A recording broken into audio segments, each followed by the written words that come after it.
in another interview, when he was asked what is driving him, he said hatred to Russia.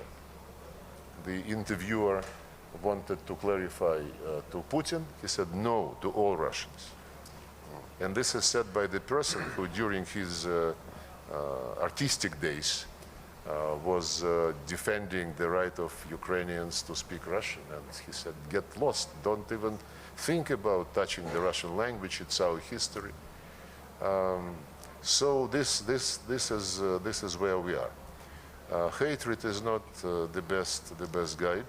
Just a couple of weeks ago, yeah, man, this guy Zelensky is a immature clown. He's running around saying that he hated all Russians, and that's what's motivating him to keep the war going. I mean, the guy's obviously immature. We saw how he was acting. Although, I do agree with him standing up for Ukraine in front of Trump, and he didn't just sit there like some other people that go there and get absolutely humiliated. But I mean, this is just absolutely it just shows the maturity level on their end. And Putin has referenced this several times. He said that the people dealing with this in the West, especially, are very immature guys. Let's look at this clip here too. So he talks about conditions for bilateral ending the conflict and returning Russian diplomatic property stolen by the Obama administration. So Lavrov is laying down conditions that, he revealed a lot in this interview, guys. He's laying down conditions that Russia won't negotiate because, they're trying to get him to do a ceasefire. And he said that, first and foremost, we cannot negotiate with the current regime because it's illegitimate. And the foundation of the problem needs to change, right? And that's partly why Putin is telling Trump to pretty much F off with the peace deal, and he's not really taking it seriously, is because the root cause of this issue is still there. It still lingers, right? So Trump's there for 4 years. After Trump, who knows? They might. It's the root cause of it is not. It's still there, right? Which is NATO expansionism. These NATO elitists, the MIC, the weapons manufacturers, the money laundering, the people putting puppets like Zelensky as the face of a nation, bioweapons being stored on the border in Ukraine and Russia. The Russian people in Ukraine are begging the Russians, we don't want to be Ukrainian. We're not fucking Ukrainian. Let's get into this clip here. Not talking to each other. So what Trump is suggested is come back to normalcy, to stop this idiotic posture, which was, I think, not, which was a disgrace for the American role in the world affairs. Let me put it this way. Oh. Yes, we discuss bilateral relations, starting with the normalization of the work, of the conditions in which our embassies work. Obama administration started throwing out diplomats.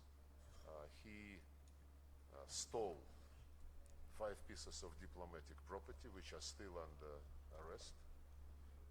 Just like Biden administration has stolen the Russian assets, and they are now thinking what to do with it so that not to create a precedent. They created precedent already, and did they believe that they should not touch the body of the stolen money, but they can steal the interest and spend it on Ukraine?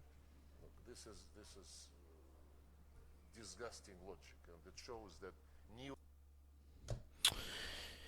Yeah, man. So Biden Obama administrations stole Russian assets, so that's also another issue that they have to negotiate on. And again, guys, anyone that thinks that Russia is in the losing end of the stick is not we're not can't take him seriously, guys. Russia is in a very good, prominent position in this war, so they don't have to make any concessions. Let's just be all the way frank here, and that's why Putin is like so reluctant on not wanting to sign that ceasefire agreement, is because Russia doesn't have to make any concessions, right? The Russian economy is booming. The Russians have fighters for days. They lost 20 million people in World War II. People are making this, throwing this random number. 1 million Russians have died. I don't even know, which is not really verifiable.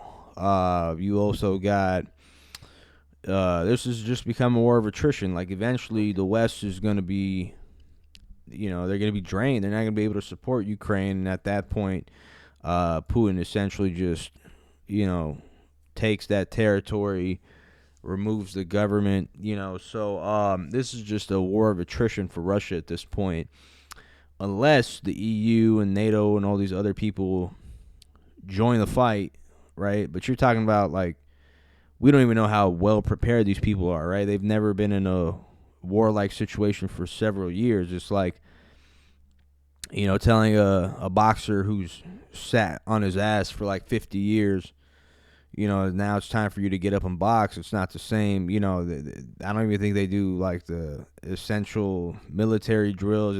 They're all dependent on the U.S. So essentially, like, if it expands, guys, it's going to be the U.S. and Russia going to war, right? They say it's the EU and NATO and all that crap, but I'm not buying it, right? But I don't think they're going to risk nuclear warfare for Ukraine. Maybe they are. I don't know. These people are crazy.